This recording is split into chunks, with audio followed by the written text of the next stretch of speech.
Sports.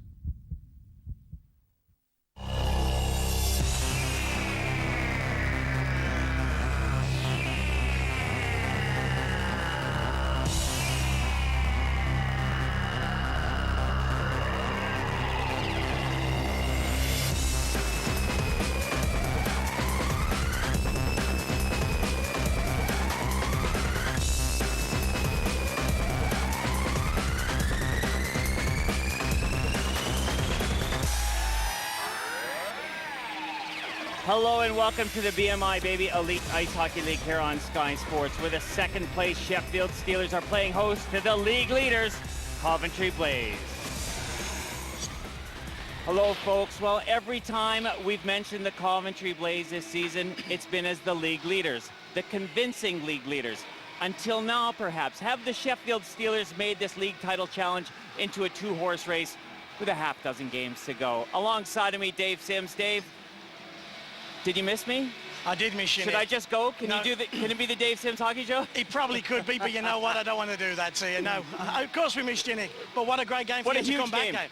Huge game. I don't think it gets a lot bigger first versus second. And the Sheffield Steelers, could they tonight beat the Blaze and then really make a title race out of it? I think they have to beat Coventry to make it a title race. Quickly, the Sheffield Steelers out without Jason Hewitt, but more importantly, the Coventry Blaze have Jonathan Weaver back. Have Coventry rushed Jonathan Weaver back, though? He broke a bone in his foot 4.5 weeks ago. He's back playing here again tonight. Is that too soon? We'll only find out in the next 60 minutes, won't we? He's a tough boy. He'll be ready. Okay. Let's have a look at some of the results from the weekend. Dave, talk us through these ones on Saturday and Sunday. Well, I think the Sheffield Steelers would have been hoping that the Nottingham Panthers beat the Coventry Blaze. They didn't. They got the backsides kicked a little bit by the Blaze. Basingstoke and Edinburgh, though, a 3-point game. Edinburgh winning in overtime. Go to Sunday, though, and the surprise result, and probably the reason we're here tonight, Nick, is that Coventry went down to the Edinburgh Capitals, Colin Hemingway with a brace. And, of course, on Tuesday, Nottingham at home beat the Newcastle Vipers 6-2. Let's have a look at the league table right now.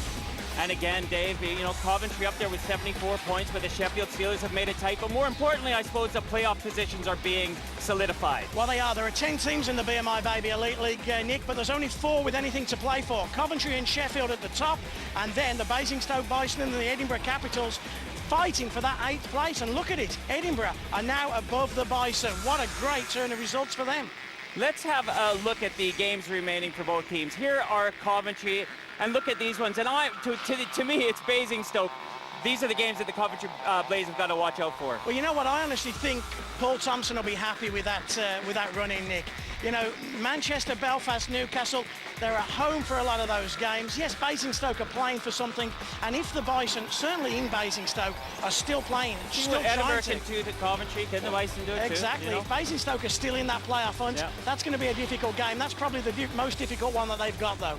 Let's have a look at Sheffield's remaining game. Of course, they've played one game more, and you know, that one to me, that Nottingham at home, you want to see Nottingham almost want to kind of just throw a little spur in it for the Sheffield Steelers. Well, of course the Nottingham Panthers are going to be trying to overturn the Sheffield Steelers. Interesting thing there, just one road game left for the Sheffield Steelers in Cardiff. All their other games are at the Sheffield Arena. That's a big advantage for Sheffield. Dave, quickly, I mean, we've seen both teams in the tunnel now, and for me, you know, Paul Thompson's always been very accommodating. Tonight, he's really got the blinkers on. He's very, you know, he's really looking to this game. It's so important for him. He blanked you, didn't he? He did. He didn't say hi to me. Exactly. 15 years it's taken him to tell you he doesn't like you. Look what happens. You know what? I know, as you know, I know Paul really well. Paul's in the zone right now. So's Dave Matzos. So are all the players of both these teams. They were both here early today. 2.5 hours before face-off, the Coventry Blaze were here. You know, they were ready. Okay, well, early on you caught up with Paul Thompson and Dave Matzos. Here's what they have to say. Matty, every time we speak to you, we seem to say biggest game of the year, but it's the biggest game of the year. Yeah, absolutely. I think, you know, we're running out of games now, and, you know, a 4-point game tonight, you know, we win this and we're 2 points behind, and, you know, bear in mind we still got to run a perfect record to the end of the season with some tough games, but, you know, certainly it's going to keep us in the mix of it and the pressure on Coventry, so must 2 points for us. Sheffield are one team that can say, hey, we can beat the Coventry Blaze at home. 3 games you've played against them this year, and you haven't been on the losing side any time. Yeah, you know what? They're just they're good hockey club, and the games that we played against them and beat them, and we played sound. Virtually a perfect game. And I'm talking about turning pucks over. We're limited getting pucks deep, making safe plays. In games like this, it's 60 minutes. It's a marathon of simple hockey, minimizing your mistakes. A team that does that is normally the team that's going to come out with the 2 points, and we've been fortunate in the home games of doing that, and we've had success. So I mean, it's going to be the same game plan tonight, and this game isn't won and lost in the first 5 minutes or the last 5 minutes. It's got to be 60 minutes of sound hockey. Paul, another huge game, but you've got Jonathan Weaver back in your lineup tonight. I think a huge game underestimates it, Dave, really. I mean, and having Weaver back in the lineup, he's been missing for 4.5 weeks now, about 11 games. So, but the boys have stuck in and done a great job without him. But, he's such a key guy for us all over the ice that it's great to have him back. Sheffield are one team that have played well against you, certainly in their own building. They've had good success against you. Why is that? Because they're a good team, Dave. They're a good team. They've got good quality. They've just added Tessier, which gives them a little bit more offensive punch than they had, when they had Cornish on the roster. And this isn't an easy place to come. It never has been. It never has been an easy place to come. But, we've like I say, this is our biggest game of the season right now. And Sheffield have won 14 out of the last 15 to claw themselves straight back into the, the hunt for the championships. But it's time that we try to close the door tonight. Both head coaches there, and now it's on to our ones to watch. And no surprises, Ashley Tate, he's had a barren spell, but all of a sudden 8 points from the weekend, and this guy's back on form. 2 massive games, and he goes to Belfast and gets 5 assists. He then comes back to the Sheffield Arena and scores a hat-trick. How important is this guy to the Sheffield Steelers? Well, I think he's the heartbeat of the Sheffield Steelers. He came in as a winner, as a proven winner. He was one of the players David Matsas brought to Sheffield to try and win the Sheffield Steelers a championship. He knows what it takes to win. He lifted the league championship trophy last year with Coventry. 5 trophies in his spell with the Coventry Blaze. You don't find too many resumes, Nick, with that kind of credentials on it. Great experience, a great vision. Very awesome much so. Player. Great hockey player. Now, for the Coventry Blaze, and we talked about this guy all year. He's hit the 100 points already this season. Probably the most prolific goal scorer in the league. Not a problem. Yeah, without a shadow of a doubt. I like Adam Calder. Always have done. He's nasty. He's miserable. He's grumpy. He's a guy who'll go to the net. He'll run his grandmother over. He's so strong on his strong side as well. He leads by example, and he is the guy that Paul Thompson will look to as the go-to guy. Many times this year, Paul has said to us that, if it wasn't for Calder, the Blaze haven't been scoring. Calder's the key to the Coventry Blaze offensively anyway. Okay, well, Dave, same old, same old. I'm going to give it to you. Give me a prediction here, the Coventry Blaze, Sheffield Steelers. Well, Sheffield haven't lost for a long time. They've won 14 of the last 15. We want the title race to continue. I'm taking the Steelers to win this. Did you notice he just said we, folks? I don't know about that. Join us after the break for the first period.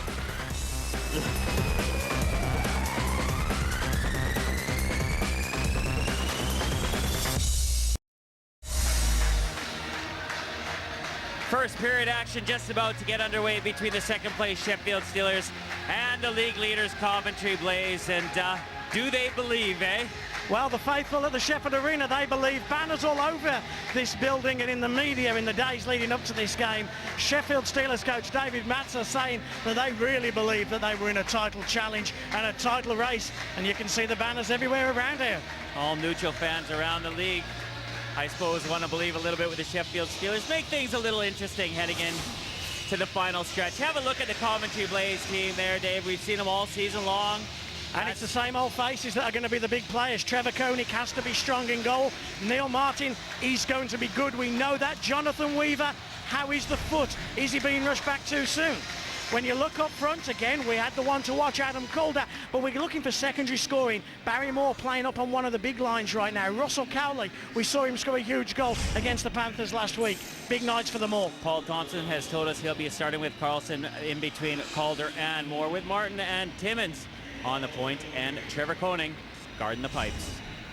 Sheffield Steelers exactly the same, Nick. The big players have to come to the fore tonight. That means Jody Lehman has to be strong. Steve Munn has to lead his defence. Rod Sarich has to be his inspirational best, whilst up front, Sheffield have more 20-goal scorers than any other team in the league. Ryan Finnerty will add the grit and guile, while Dan Tessier, probably the magic, especially on special teams. Tessier, a key on the power play. And Shepard will be between Talbot and Legui, with Munn and Sarich on the point, with Jody Lehman guarding the 2-4. And I'm just going to borrow a line from you, pitter patter. Let's get at her. We will indeed.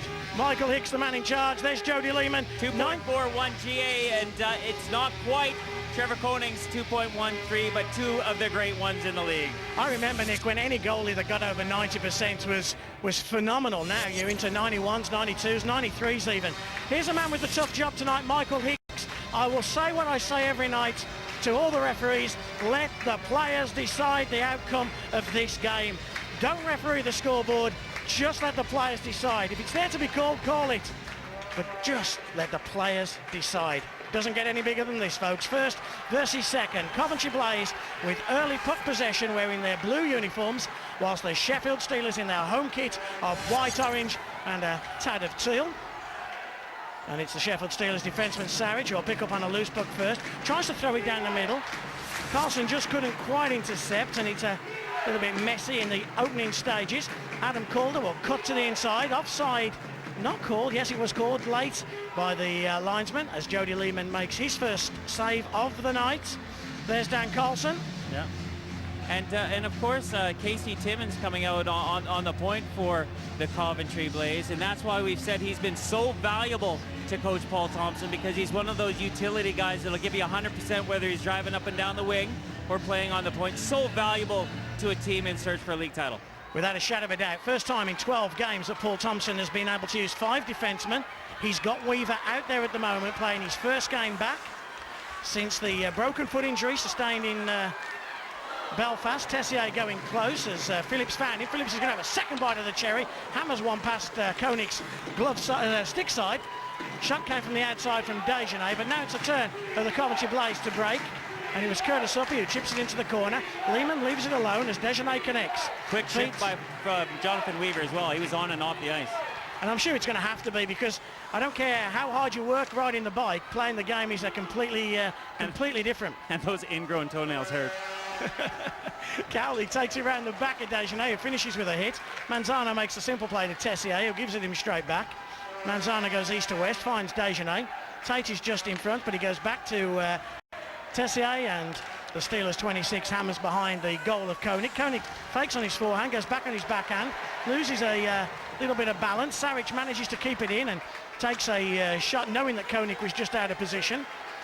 And it'll be interesting, Nick, to look at the Sheffield Steelers lines and see how they cope. 8 forwards for the Steelers tonight. That basically means there's going to be some double shifting. Maybe the right wingers go in every second shift, or the left wingers go in every second shift. We'll wait and see if we can see how that's going. Here's the best skater in the league. We say that every time we see him, Neil Martin. And right now, you have to say, Nick, not a serious chance in the first 2 minutes. Not a serious chance, but Dave, look how these guys are stringing their passes together. It's just, you know, the two of the best teams in the league to watch, and that's why we like watching them, and that's why the Elite League is so great. Because, you know, especially at this high level, how you string your passes together, it's got to go tape to tape. And I'll tell you what, folks, there's not 2 teams in the league that do it better than the Sheffield Steelers and the Coventry Blaze. Are these the 2 best skating teams? I think they are, aren't they? Definitely the 2 best skating, but they also, you got to say that the hockey heads that they got on their shoulders are amongst the best as well. And like I say, it's how they move the puck and how they make the puck work for them, and that's a sign of a great team. Probably the most natural goal scorer in the Elite League. Perhaps alongside Ed Courtney is Adam Calder. 100 points. Tate tries to just get the bounce on James Pease, his former teammate from last year. Remember, Ashley Tate was the captain of this Coventry Blaze team last season, and now an assistant captain on the Sheffield Steelers team. Penalty coming in on the Coventry Blaze. As soon as the Coventry team touch the puck, Tate with puck possession. Sheffield get an extra attack run. Munn with the shot. Goes through traffic, and Sheffield keep hold of possession. They can with Tessier. Tessier gives it back to Joe Talbot. Talbot back to Tessier. Quick hands Tessier. Shot comes in from Dejanay. Loose puck out front, and it looks like it's a goal, but it's waved off by Michael Hicks. A Coventry Blaze player touched the puck. That, of course, signalled the penalty. I think it'll be waved off because of the save that Trevor Koenig made. But I think it hit him in the mask. Michael Hicks has just put his face to his hand to his face, saying, "Hit you in the mask."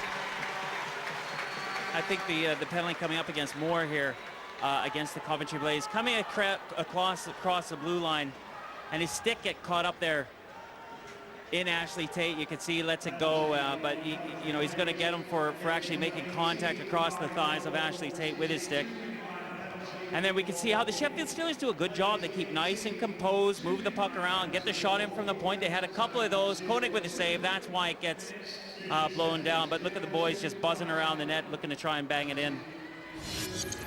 And we'll see the first power play opportunity of the night. So Barry Moore, Nick, gets a 2-minute penalty. Sheffield Steelers on power play time. First power play of the night goes the way of David Matzos' men. Here is Desjardins, who's got the big heavy shot, goes out to Tessier, who kind of controls things on the power play. Desjardins gets the second shot, intercepted by Russ Cowley, and now the two of those, Desjardins and Cowley, in a foot race. That Desjardins wins. Tessier, inch perfect pass to Doug Shepherd. Shepherd didn't know whether to shoot or just make a play. He sets up, and Shepherd again with the puck, best possession. Martin robs Finnerty and will come out with an easy out and chip all the way down behind the goal of Jody Lehman. Steelers fans trying to get behind their team just in front of Nick and I. Tessier is looking for an option. Talbot is that man. Hits the red line and bangs in. Goes past Koenig, where it's collected by Tate. Paul Thompson obviously confident with Jonathan Weaver's fitness because he's out there on the kill. Tessier fakes the shot. Doesn't shoot enough for me, done Tessier. And Saric makes a little bit of a pig's ear of that one, but quickly gets back and makes a gorgeous play. Turns nothing into something. Now Le Guy hammers one and scores on the power play. Jeff Le Guy scores for the Sheffield Steelers. They believe, Le Guy believes, and the Sheffield Steelers lead the Blaze with a power play goal by 1-0. They've 3 minutes and 58 seconds into the game, and yes, the Sheffield Steelers have had that power play opportunity, but I got to stress, both of these teams looking extremely composed. And yes, the Sheffield Steelers on the power play, but what confidence Le Guy has here. Look at the giveaway on the point, and then they just regroup. Everyone, you know, like I say, up until this point, I haven't seen two teams come out so composed. And Le Guy, he's got a guy driving to the net, and so confident. You know what, I'm going to let it rip from this high slot. He beats Koenig. He's got a little bit of a guy in front of that, but look, he's got Talbot down low as well. But you know, such confidence by the Sheffield Steelers, you know, to let it go from there. And so far, a very entertaining first 4 minutes. And I'm sure for the neutral, Nick, and you are the neutral, probably the only one in the building, that's what the game needed, a goal early doors. And the Sheffield Steelers were the team that got it. What a finish, but what a giveaway by the Sheffield Steelers now to Calder, who gets it out to Barry Moore, who takes a shot. Turned away by Jody Lehman. Timmins has to come all the way back. And icing will be called by linesman Paul Staniforth. And as a neutral, Dave, I've got to say, like this, you know, the Sheffield Steelers, how they've come in, you know, they know as a unit how important this game is in their search for the league title. But they have come out very, very composed, very calm, very cool. And if they can keep going like this for the rest of the game, you know, they're going to be looking really, really steady to push Coventry all the way for this league title. But Coventry Blaze coming a little more now at the Sheffield Steelers after 6 minutes has expired. Martin's waiting. Danny Stewart cuts to his right. Comes out to Soderstrom, who bangs one off the boards. Soderstrom, who's against the Nottingham Panthers, was just after every other Swede. He won't find a Swede on the Sheffield Steelers team. Here's Watkins as Tate finishes. Finnerty has a little bit of time. Watkins comes in, and Finnerty and Tate are making a pig's ear of this at the moment, and they've given the puck away to Adam Calder, who just tries to get one to the net, and Lehman makes the stop, and then the second stop as Watkins came in.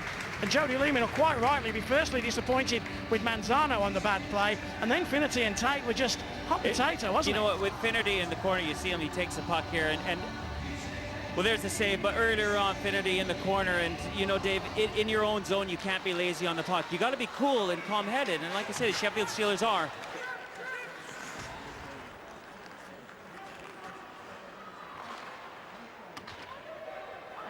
Second unit out at the moment for the Blazers. Shepherd tries to chip through the neutral zone. Soderstrom gets hit by Talbot.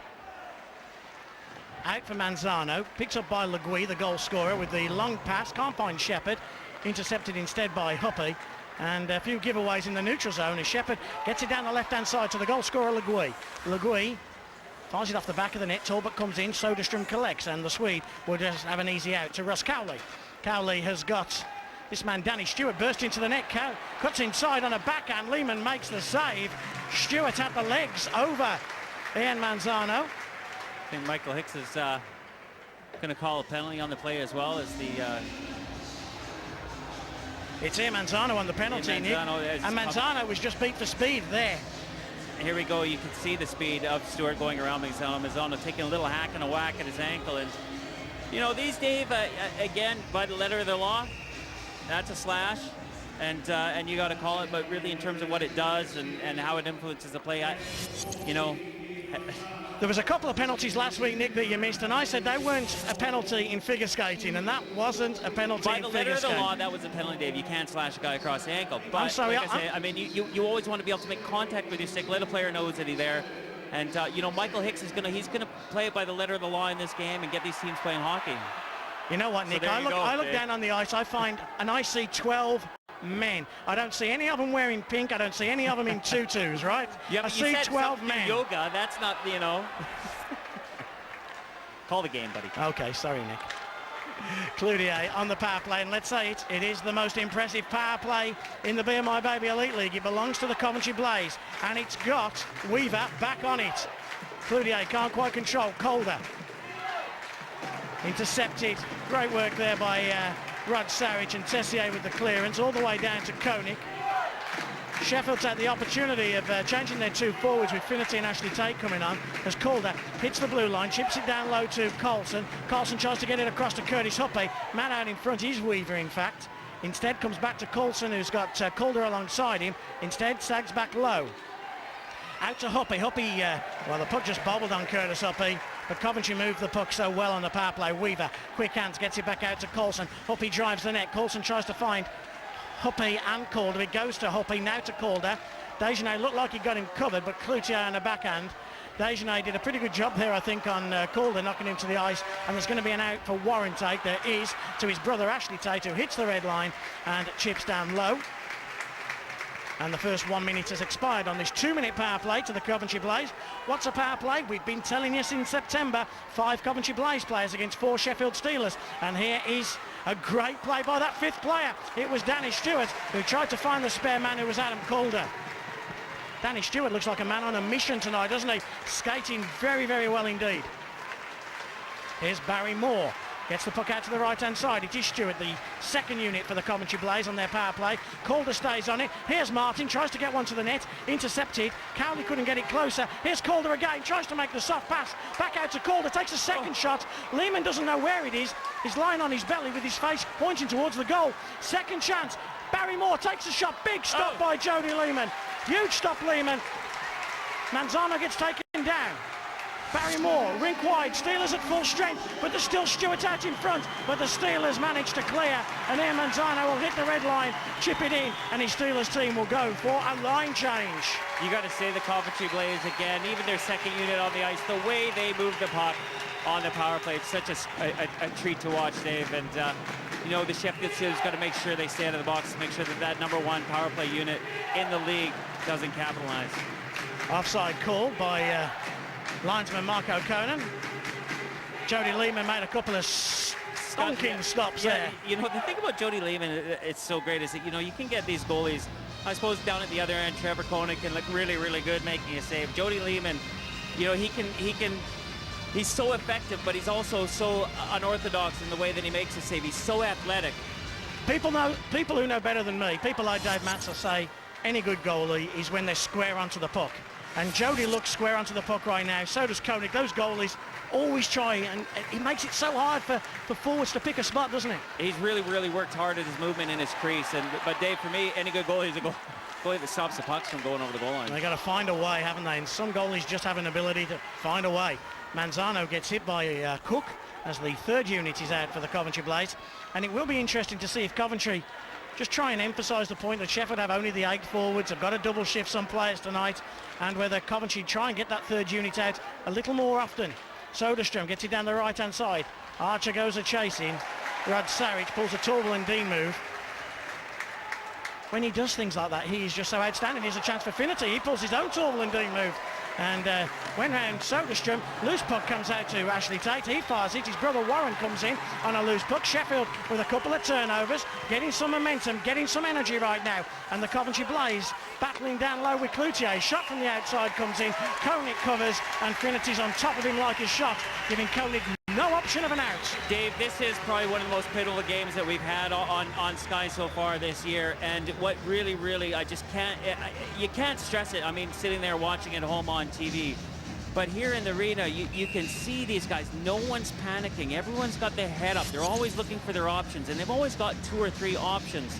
And to me, for this 12 minutes, it's the best 12 minutes of hockey that I've seen all season. And there's Tommy Watkins. We saw him in action, fight in action, of course, last week against Kevin Bergin of the Nottingham Panthers. And in fact, actually 3 days later, when Coventry were back in Nottingham, Bergin and Watkins went again inside about 15 seconds. What happened?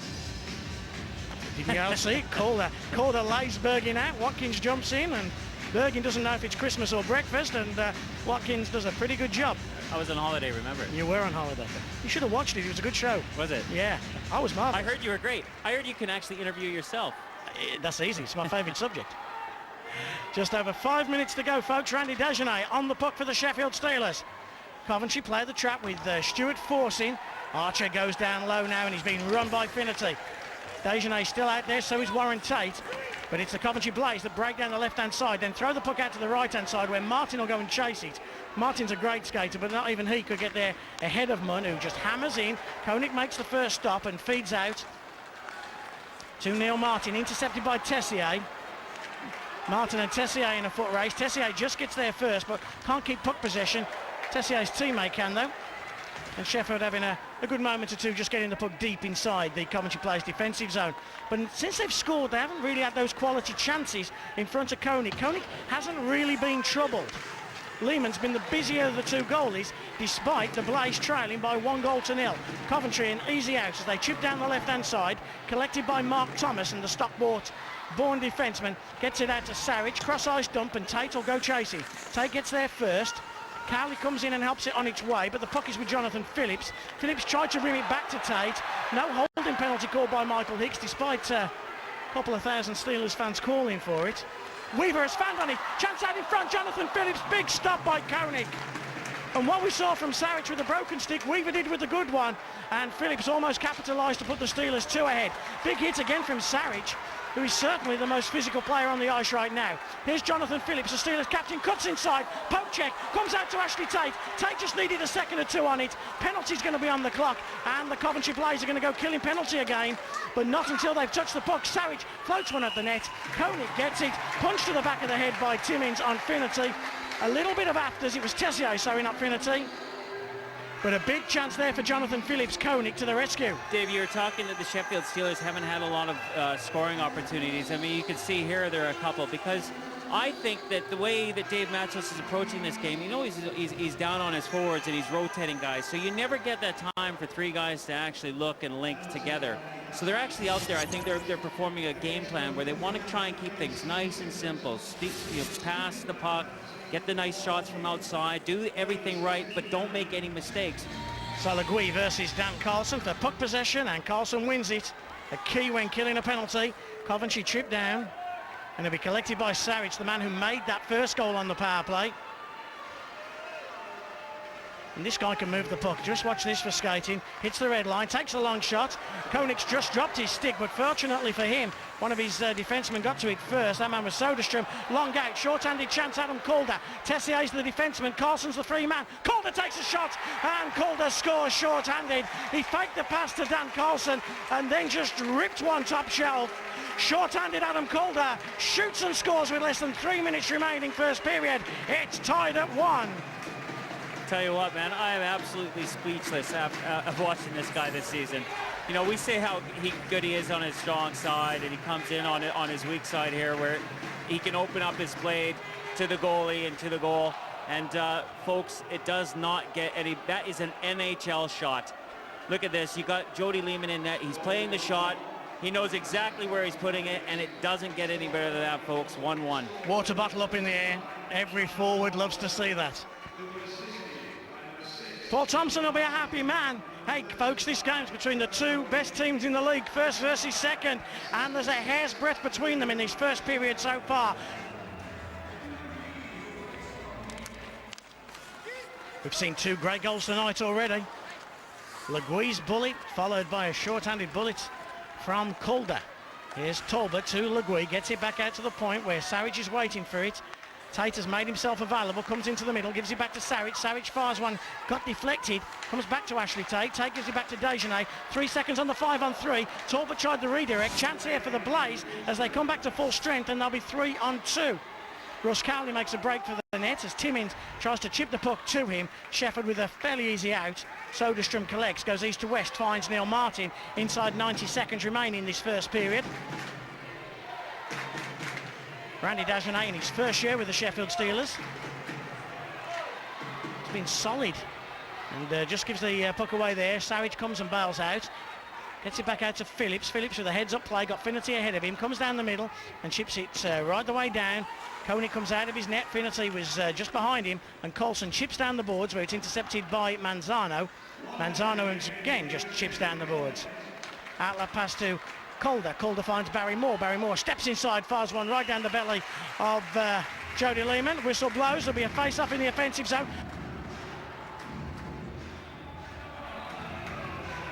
Just 52 seconds remain, and linesman being a little pernickety, but a face-off win for Finnerty. Manzano and Munn combine to chip it out.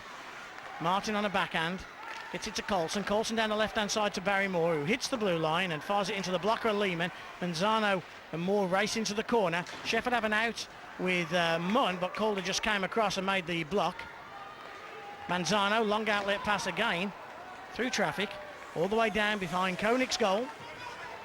Koenig, Phillips can't stop it coming out of the defensive zone. Only as far as Manzano. Manzano just chips it in. This period's just going to see itself out, I think, as we enter the final dozen seconds. And a period that started slowly, a period that chances were hard to come by.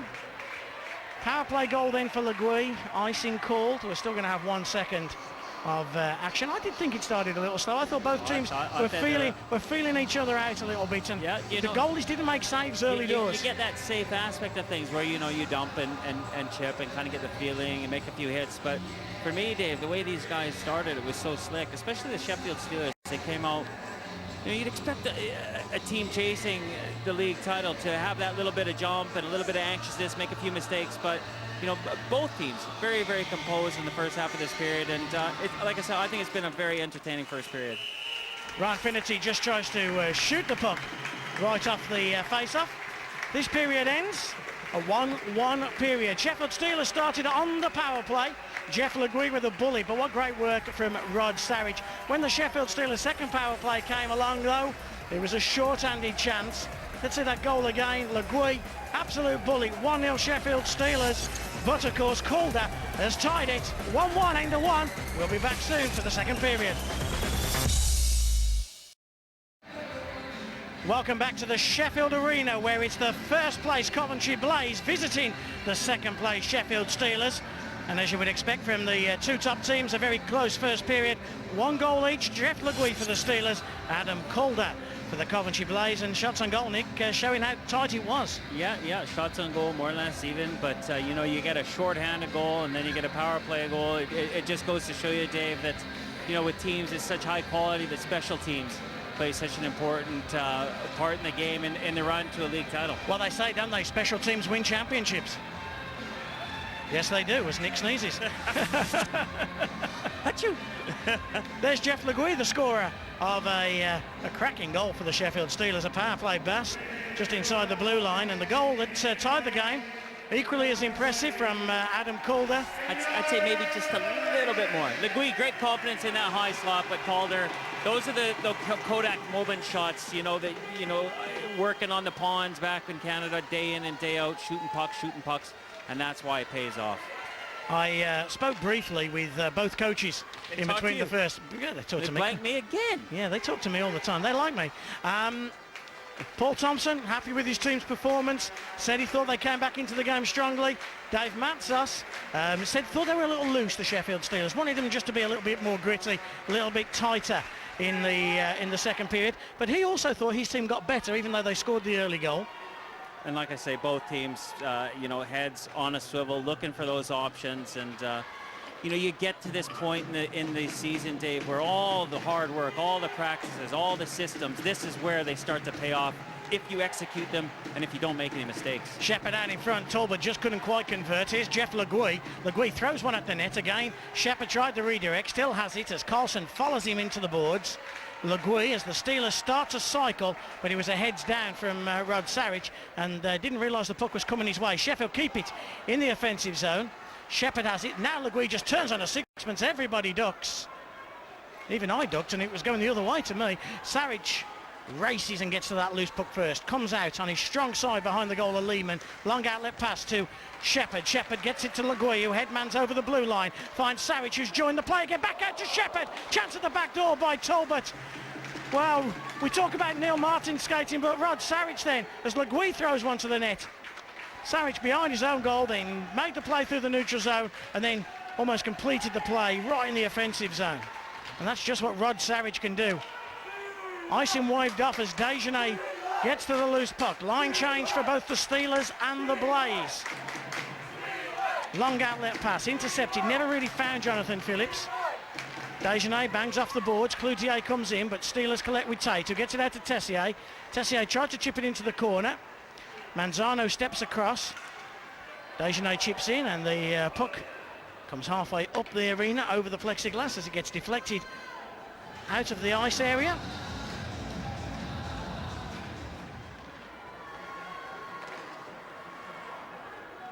Curtis Upping, formerly of Belfast, first year with the Coventry Blaze, chips it out to Cowley, who's his second spell with the Blaze.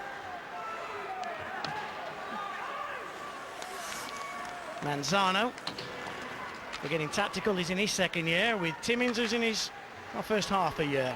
Weaver, quick hands to Cowley. Cowley just gets taken out by Manzano. Manzano tries to rim round, only as far as Cloutier. Cloutier leaves it for Huppy. Huppy's looking for Cowley in the middle. Steelers get a break. There's a penalty. It's a holding penalty against Dan Tessier.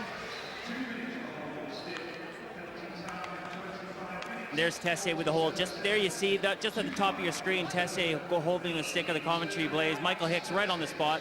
And again, by the letter of the law, that's a call. And Dave, to me, I like refs that call those because for a forward, it's so I was almost going to swear. So annoying when a guy's got a hold of your stick.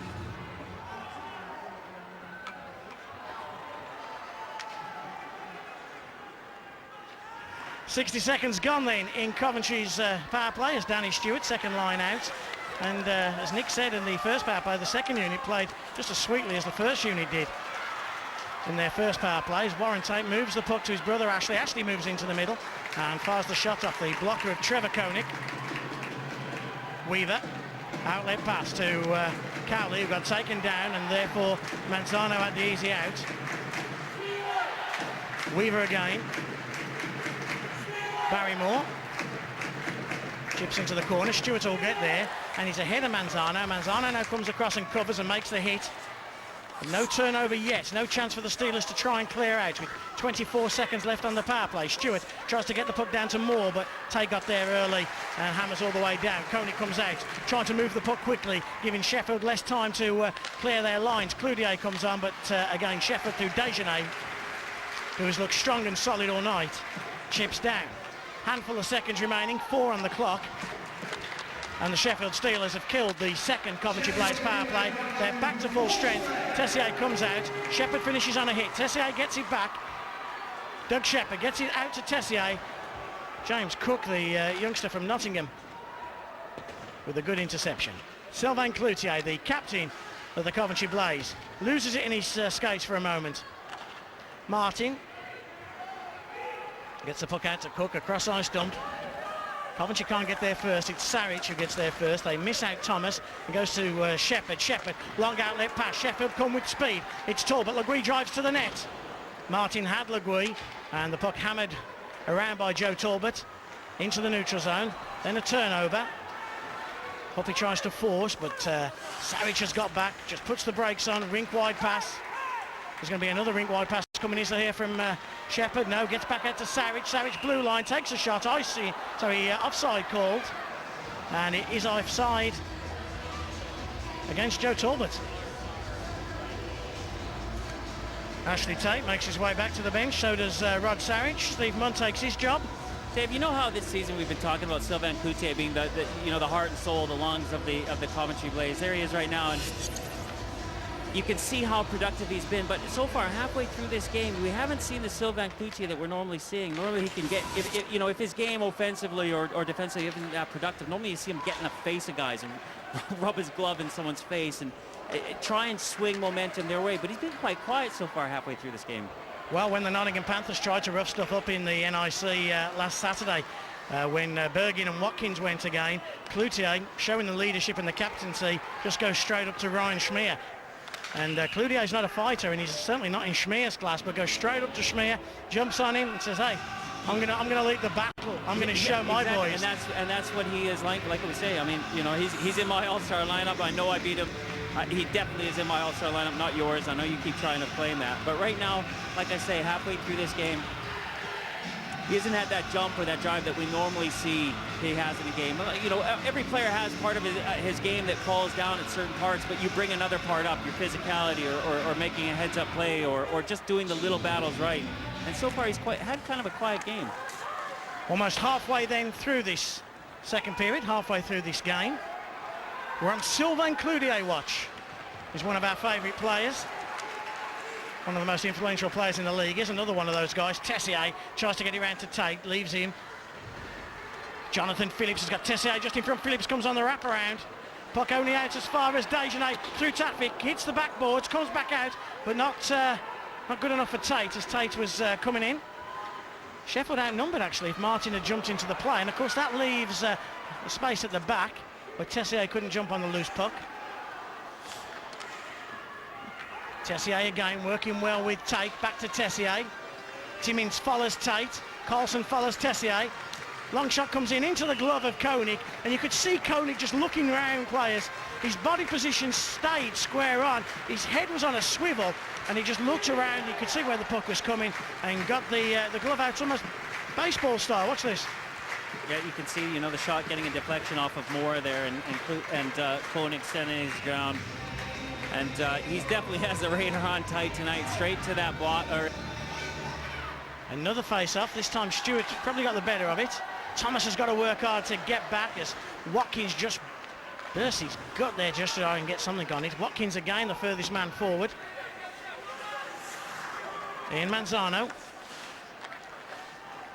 He holds a Spanish passport. That doesn't make him European though, does it, Nick? Of course it does. He's Canadian. He doesn't even know where Spain. He doesn't even know where Spain is. I've got both passports. You're North American. Penalty coming in on the clock, and it's going to go against the Sheffield Steelers. It's a tripping call. The Blaze are going on their third power play of the night. Power play time for the Blaze. They normally score 1 in 3. Well, the Spaniard getting his stick moving down low, and he called tripping. Maybe that wasn't the play there, I'm not sure, but that was just a good taking the body play. But Ian Manzano going down 2-minute minor for tripping. And Dave, this is exactly what Dave Matsos and the Sheffield Steelers do not want. You gotta love this sport, haven't you? Dejanay just can't quite clear though. Adam Calder, the goal scorer. Sylvain Cloutier. Cloutier puts the brakes on, gets taken into the boards by Steve Munn. There's 2 veteran American leaguers. Huppy working hard, gets the puck out to Dan Carlson. Carlson back to Cloutier, to Huppy, quick hands. They do have their big unit up with Calder on the top here. Weaver sags low at the far side of your screen. Carlson helps it on its way. Weaver jumps into the play. Tessier goes to cover him. Munn there and will beat Carlson to the loose puck. Sheffield will have an easy out, and they do. They don't clear all the way out, but they clear enough to get 2-man change, and Saric comes onto the ice, so does Talbot and warranted. Here at the back door is Cloutier. Back door on that side was Adam Calder. He scored short-handed in the first period. He scored on the power play in the second period. The league-leading Coventry Blaze now lead the second-place team Sheffield Steelers by 2-1, a power play goal. Dave, you know what? Earlier on, just before the puck gets played out of the zone here and they come back, look at how they've come back now, and then they've got Huppy on this far wall, and that's what they want to do. They want to try and set things up on that far side and have guys driving to net for those off-wing shots, and that's what they wanted to do. Earlier on, they had the power play set up down low in this near wall, in this near corner, and I think almost Sheffield clearing the zone for helped Coventry because they regrouped, swapped everyone into the lanes that they wanted to. And then here you have this scoring opportunity and a 2-1 lead. Dave Matsos will be absolutely livid because Sheffield had an easy out on that penalty kill, and they only got it to the blue line, and that didn't give their players it let a chance. Come out, regroup, and like I say, fill the lanes that they wanted to fill. But also Sheffield were late getting a change. It was a bad change for the Steelers, and they were always chasing the puck. They were behind the puck on the penalty kill, which surely shouldn't be the case. Face off with Legui, gets back to Manzano. He's going to throw one at the net. Talbot just can't get enough of it. At the end of our show, when we review the goals, Nick, I'd just like to see the half shift before that goal when Sheffield have the chance to clear down. Anyway, Legui finishes, but it's the Coventry Blaze at the moment on the ascendancy. What a pass by Huppy to Watkins. So Stewart to Watkins. Archer makes a drive down the middle. Archer comes in and has it out, comes away from the corner. He just skates so well and fires the shot at Jody Lehman. And Coventry Blaze at the moment starting to just turn the screw a little bit, and they're in the ascendancy with just over 7:20 remaining in this middle period. I like the way Archer just skates off the wall there and fires it. Yeah, and just a spin from the wall, from the quick, guys banging down low, getting possession. That's what you got to do. Comes out, gets the shot on Lehman, everyone drives to the net, and they get a face-off out of it. But yeah, now the momentum, you can feel it. Coventry Blaze swinging the momentum back in their favor. The Sheffield Steelers just got to lock down, stick to their game plan. Shot again from the outside. Lehman square on the puck. Talbot in a battle, and he clears into the neutral zone. Collected Timmins, goes east to west to Weaver. Huppy it is, who hammers behind the goal of Lehman. Puck almost comes all the way out, and Sheffield needs some good puck possession at the moment to try and utilise their great speed. And Coventry are doing a pretty good job at the moment of nullifying that. Here's Russ Cowley. Cowley takes a shot, Lehman denies. Lehman comes out of his net, and on his forehand clears down the boards. Cloutier had Talbot. Manzano cuts into the middle. And it's scrappy from David Matsos' team right now. They can't find much flow. Scrappy because Coventry have got 3 guys back, and then they're pushing one up into the neutral zone, creating that lock opportunity so the Sheffield Steelers then have to dump it. The Sheffield Steelers for most of this game putting nice passes together, stringing things, looking really confident. And now Coventry have seen that. They're going to fog the neutral zone and make this a scrappy game. Delayed offside, waved off as Coventry come with speed right down the middle. Backhand pass from Carlson, gets it out to Calder, who of course is looking for the HT. And more Carlson and Calder certainly doing the damage, and more finishes on a late hit there. Sheffield will try and clear, but it's a long aimless pass at the moment that Carlson picks up on. Phillips' speed is good, but he can't quite, he's not quicker than the puck. Barrymore hits the blue line, chips in. Munn heads up play, but he hasn't got too many options. Coventry have them covered. And again, another long outlet pass that Phillips fights through. Penalty coming in. Sheffield Steelers going on the power play for the 3rd time tonight. They scored on their first. They conceded on their second. Here's a chance to tie this game up. A hooking call against James Pease. So look if we can here, James Pease. The Sheffield Steelers with a quick long outlet pass there, and then Martin and Pease. And Pease gets a little hook around on the outside and pulls him down. 2-minute minor for hooking, and the Sheffield Steelers have a chance to try and notch things up. Blaze, 10 years, he's been with the Blaze. James Pease plays his testimonial, I think it's the 25th of this month at the Skydome Arena. Do you think he ever scores in practice? No. Savage keeps it in, then it comes back out again. How many games now without a goal? I think it's around 600. But he does a pretty good job defensively. Soderstrom takes takedown and then fires all the way down the ice. Lehman comes out, put Tessier in a bit of trouble, but now the Sheffield Steelers have a turnover. with Tessier and Tate, and Talbot's out there and takes the shot, and Koenig got across a high stick. If Coventry touched the puck first, they did.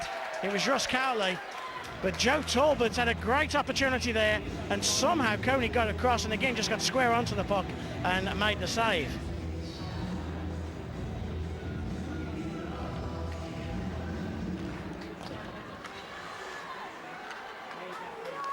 Tessier gets it to Sarich. Sarich takes a shot off the backboards. Talbot came in. Tessier again tries a backhand pass. And again, 2-on-1 there. If Martin had skated short-handed. And we've seen the Coventry Blaze score short-handed in Cardiff. We've seen them score short-handed in Edinburgh. And, of course, in Coventry the last time we were there. And tonight. So a team that just knows how to score when a man down.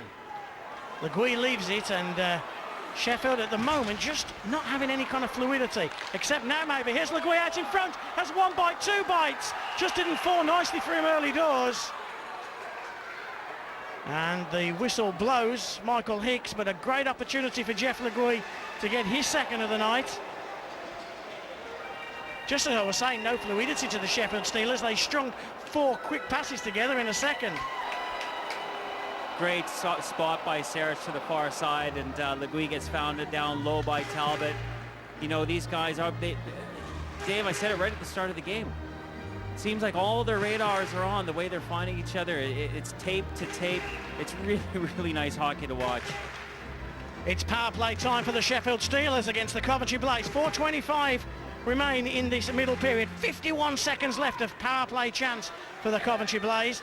Martin hard off the wall, gets it out past Tessier. Lehman comes to it, but Dejanay's going to have no time on the puck because of how quickly the Coventry Blaze are all over the Sheffield Steelers defenseman. It was Carlson on that opportunity. Here come the Steelers with speed. It's the only way they know. Tessier manhandled the puck there, and his 2 forwards across the blue line. They have to regroup. Here is Tessier again.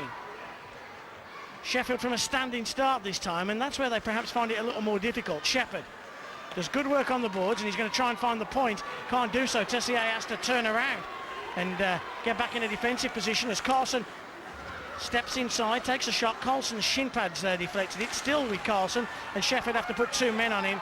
Tessier comes back and picks up on a loose puck. 3 seconds remain on the 5-on-4 power play.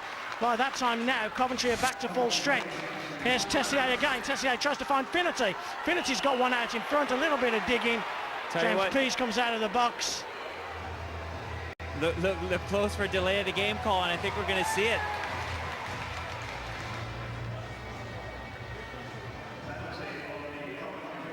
It wasn't Calder. It was Jonathan Weaver, the puck down low, and he just kind of corrals it underneath him. And that's a delay of game. He's lucky he wasn't in the paint. Explain that paint rule to those that don't know. Yeah, if he would have covered the puck with his hand like that inside the goal crease, that would have been a penalty shot, Dave, and we love that. We do indeed. But it's the Coventry Blaze again who are killing penalties well right now. Russ Cowley steps inside Sarich. Sarich did a great job. Sarich has been the best Sheffield Steelers player to date. Here comes Ashley Tate. Power play time again for the Steelers. Tate fires one right into the body of Koenig, who got across to it. Cloutier clears behind his goal, takes a hit for the trouble. Joe Talbot looks up, finds Sarich. Sarich at the centre position, makes the play to Dejanay. Back to Sarich. Sarich is going to go back to Dejanay. Dejanay with a wrist shot, fires one just wide of the goal of Koenig. Le Gouy can't quite control, now gets it at the second asking. They miss Tate out and go to Talbot. Soderstrom comes across and cuts out, and Soderstrom does a good job defensively. Talbot's got nowhere to go, but Talbot battles hard and gets it to Le Gouy. In fact, they miss Le Gouy, go to Sarich now. Sarich who's at the back door. It's Le Gouy and Talbot.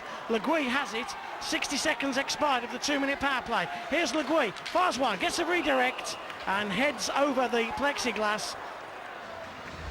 It was Joe Talbot who was stood right in front of Trevor Koenig, but Koenig has looked solid and sharp in goal, and David Matzos scratching his head at the moment to try and find a way past the Canadian goalie. Well, he's right now the story of the game, because the guy has been so solid, because you cannot fault the Sheffield Steelers the way they're moving the puck around here on the power play. 2 guys up at the point, they got 3 guys down low.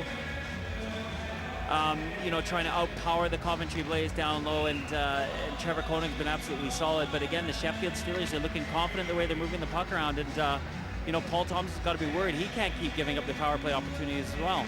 2:27 as the puck drops. Left in that one, just under a minute on the power play for David Matsos's team. As Desjardins makes his way to the puck. Neil Martin just shaking his leg. I think he's okay. Here's Finnerty, gets it down the left-hand side to captain Jonathan Phillips. Phillips cuts into the middle, gets taken out by Martin. Penalty coming in, and the penalty is going to be against the Coventry Blaze, I believe. It's going to be Barry Moore that heads to the penalty box. So 3 consecutive penalties against the Coventry Blaze, and this latest one by Barry Moore will give the Sheffield Steelers a 35-second power play.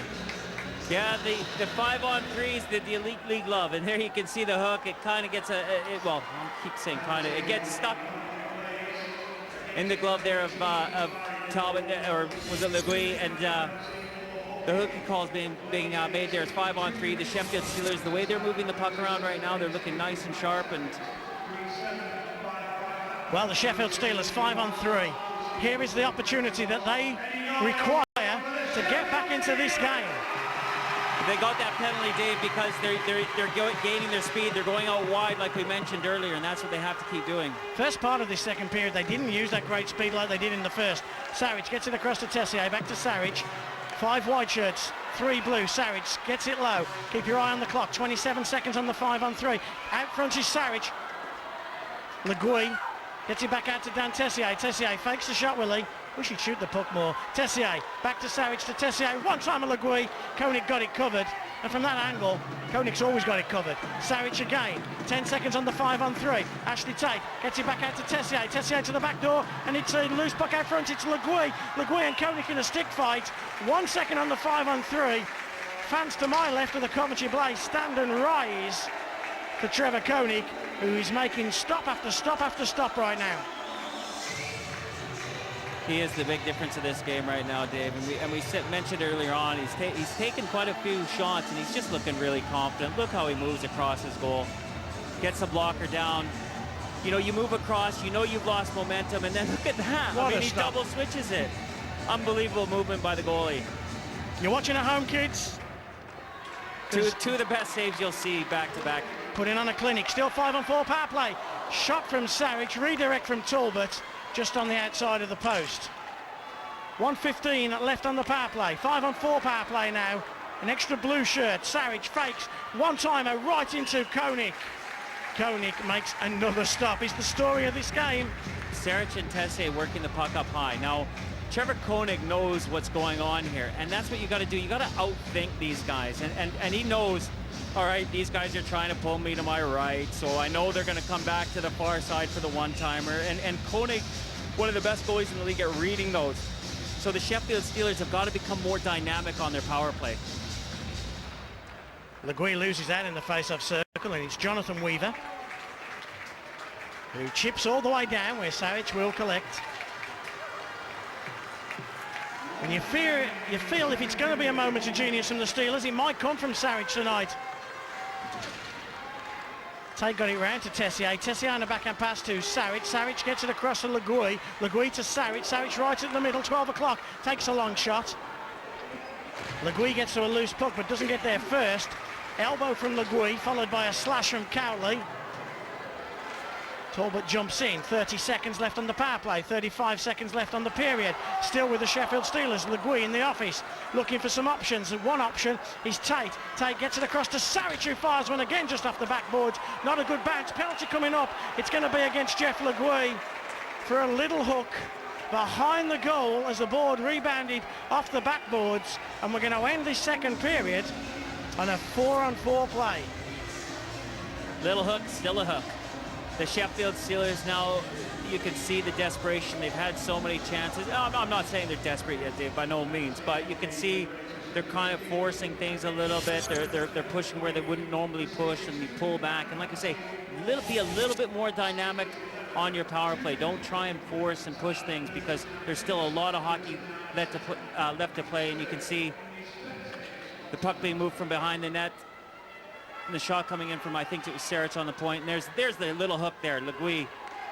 You know, you just want to try and get that extra little pace, but again, it's a hooking call. Good call by Michael Hicks. Well, I think the Sheffield Steelers have got to play a little desperate. because they have to win this game. They perhaps have to over-risk Desperate's a things. negative word, though. You have to, everyone knows they've got to win this game, Dave. It's how you play, and desperation is by no means what you've got to do. Yet there's still 20 minutes to go, and they're not in a desperate state. Well, the second period has ended. A 1-1 first period, but Adam Calder's second goal of the night, the only thing to show for this second session, and Adam Calder's power play goal means that at the end of the second period, the Coventry Blaze lead by 2-1. Here it is, backdoor Adam Calder. We show it 2 times, Calder only needed 1. He's looking for the hat-trick. Blaze lead 2-1. We're back with the third period. Don't go anywhere.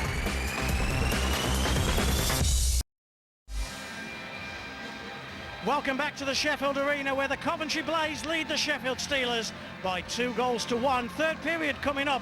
This is the period that's going to determine, in my opinion, where the Be My Baby League title goes. And you can see Koenig has been the busier of the 2 goaltenders, but that power play strike from Adam Calder means that man Trevor Koenig has just shut the door on the Sheffield Steelers. Well, Paul Thompson, in my opinion, is 20 minutes away from back-to-back league titles, because a 6-point advantage in a game in hand with just 5 games left, I don't care if the New York Rangers are chasing you, you're not going to catch that. But the Sheffield Rangers suck Steelers this year anyway, so that's all right. Sheffield Steelers have to win this period and have to win this game if the league title is going to go any further, in my opinion. Here's Weaver. Loses out to Sarich, who's been the Steelers' best player today. Tries to cut inside. Follow-up by Warren Tate. And the man Calder gets it out of Cloutier. Cloutier on a drop pass, and big shot comes in. Cloutier's there at the back door, chance to win it for the Blaze. And you can just see how big a goal that is for the Coventry Blaze. What did we say about this guy earlier on, eh? Wasn't doing a lot, but... Now, do you know what he does, though, Dave? He drives to the net. I mean, I don't know if that went off a shin, a skate, whatever, but Cloutier drove to the net. It's in the back of the net. They got a 2-goal lead. But Sylvain Cloutier, digging deep, doing what he does. When he can't find something, watch him just drive. He'll go here, boom, head to the net, boom. He loses his footing. Jody Lehman made that first stop, didn't he? Tried to just cover up, then tried to get a stick to it. Cloutier just got and just somehow... I think that went off the fallen Sheffield Steeler. You could see there's the rebound bouncing. Sarich coming around wide there, taking Cloutier. And look at Sarich's skate. And do you know what? That goes in off of Sarich's skate into the net. And but nonetheless, Cloutier, it was him who was driving it. But we don't have own goals in ice hockey, folks. Well, let's see what the Sheffield Steelers are made of. They trail by 2 goals here, 3-1. The Blaze lead just into this third period. Sheffield, who coming into this game had lost just 1 of the last 15 games. Their fans believed, their players believed. Oh dear. Tell you what, Neil Martin took that one up high, folks, and everyone just quietly shuts up because he took that one up high, and no one wants to see that. And this guy, the Coventry Blaze cannot lose him. The league can't lose this guy. I hope he's all right. He'll say he was blessed. You can see there the shot coming up high, getting him in the helmet. But Neil Martin will be the first one to say he was blessed with legs, not what's in between the 2 ears, so it probably doesn't hurt him that much.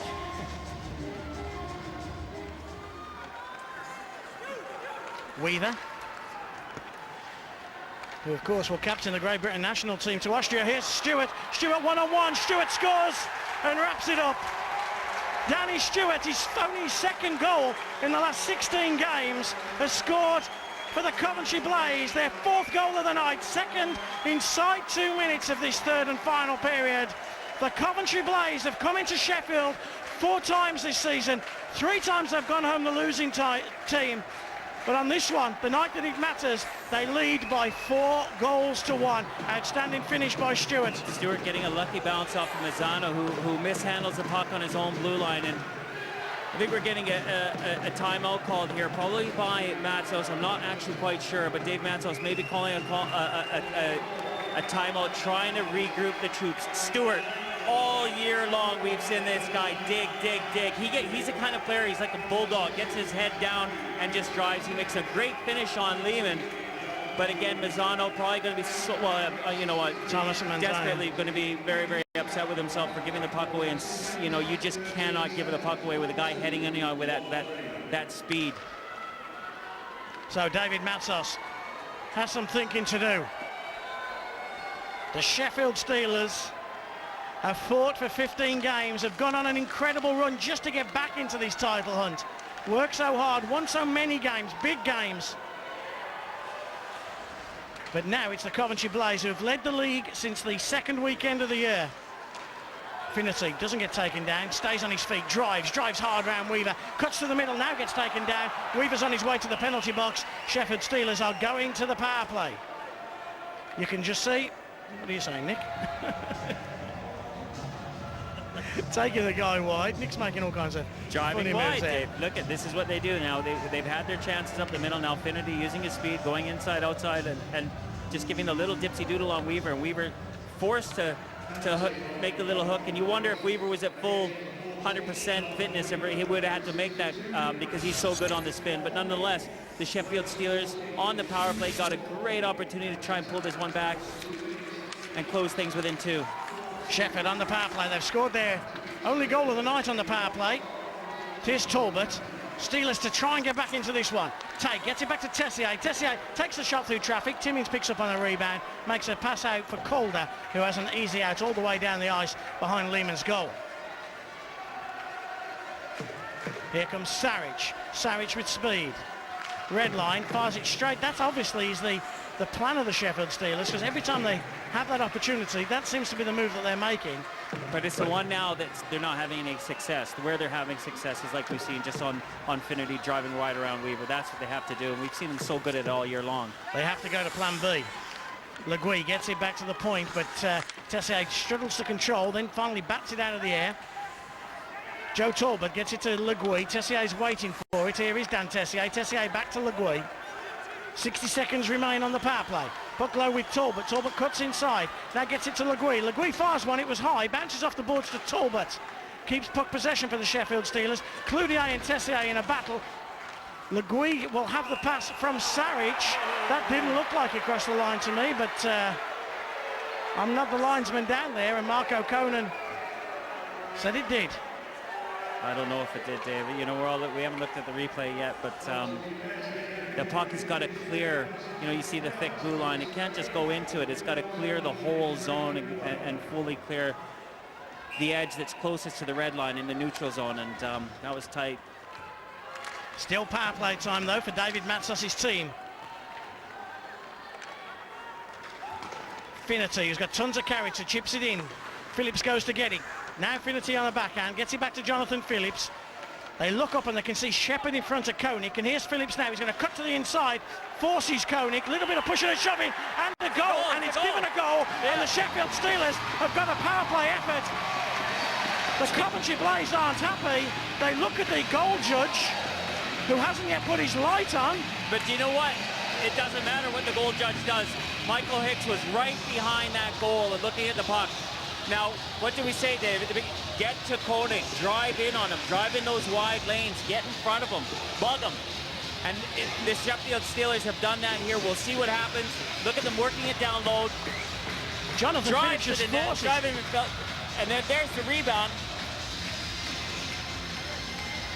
Can you see that? Well, Shepherd looks like to have claimed the goal, but let's just have a little look. It's on the far side. Drive to the net. Drive through that lane. He's got a guy in front. Now Shepherd's right there. Boom. He pops it in off that rebound. It's in the back of the net. Michael Hicks had not blown the whistle. Let's have a look here. Look at Shepherd, number 28. Pick it up right there. Boom. Gets two whacks at his cross the goal line. Michael Hicks right there.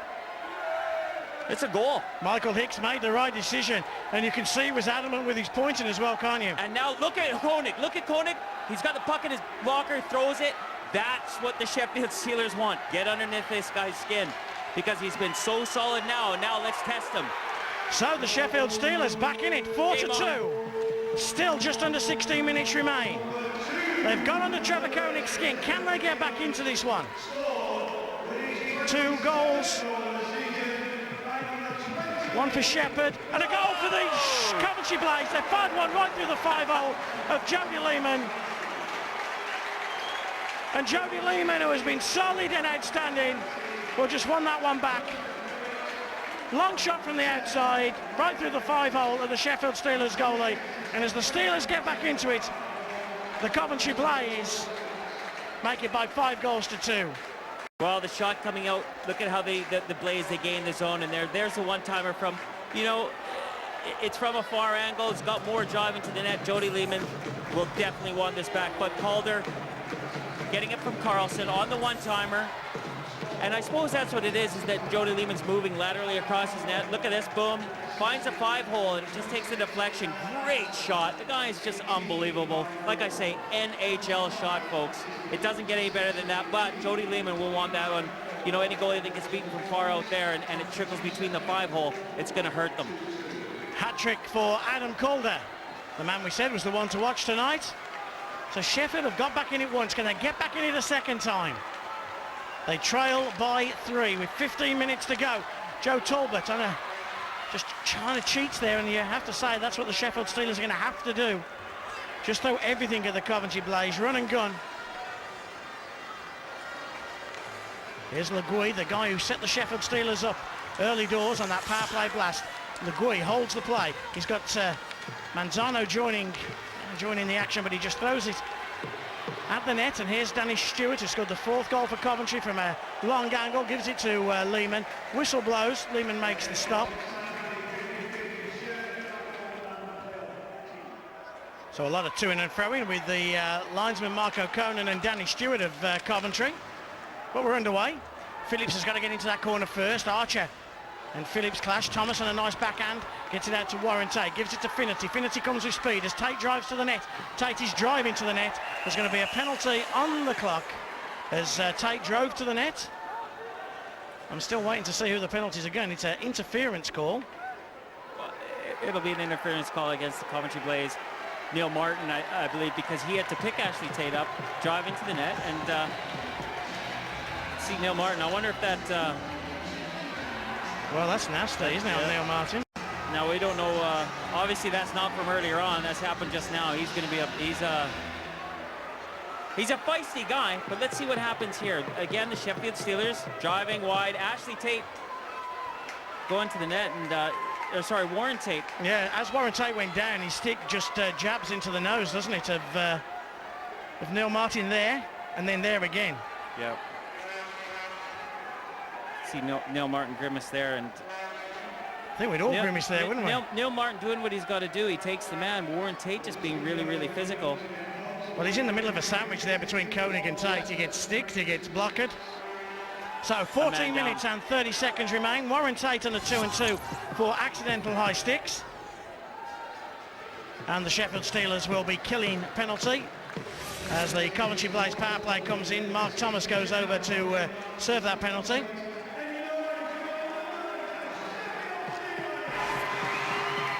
Bear My Baby Elite League action on Sky Sports.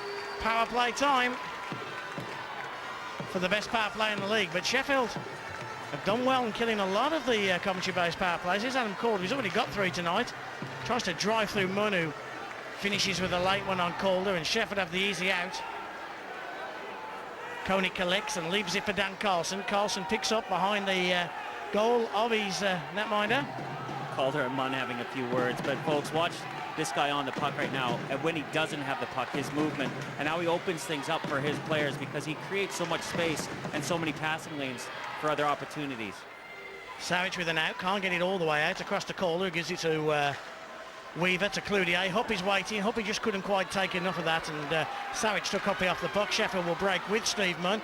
Cloutier's coming back, Munn hammers into Martin and loses his stick and loses his glove and has to come back to the bench. So gets a new stick, and Manzano then comes on in his place. Offside called. Little bit of afters with Cloutier and Talbot. Huppy joins in the play with Finnerty. 13 minutes then and 26 seconds remain. Can the Sheffield Steelers get back not only into this game but into this league title race? Phillips chases and chases hard. Koenig falls down. Did Phillips help him on his way? Phillips still working hard. Timmins comes across him. Stewart has it. Phillips just doesn't stop working. And a foot race between Stewart and Phillips. Finnerty cuts across. There's going to be a tripping minor on Finnerty as Cowley goes down. And Finnerty is going to come across into the penalty box. 5-on-3 power play action for the Or is it going to? Yeah, it's going to be a penalty. Calling it, David. Do you know what he's done? He's called the double here. Awesome. He's gone and called the trip on Finnerty, and he's called the dive on Cowley. How can you call the two of those? What are you trying to do? But you know what? And that's fair enough. I was going to say if he called out one way, it'd be really unfortunate because you can see Kelly here with the puck.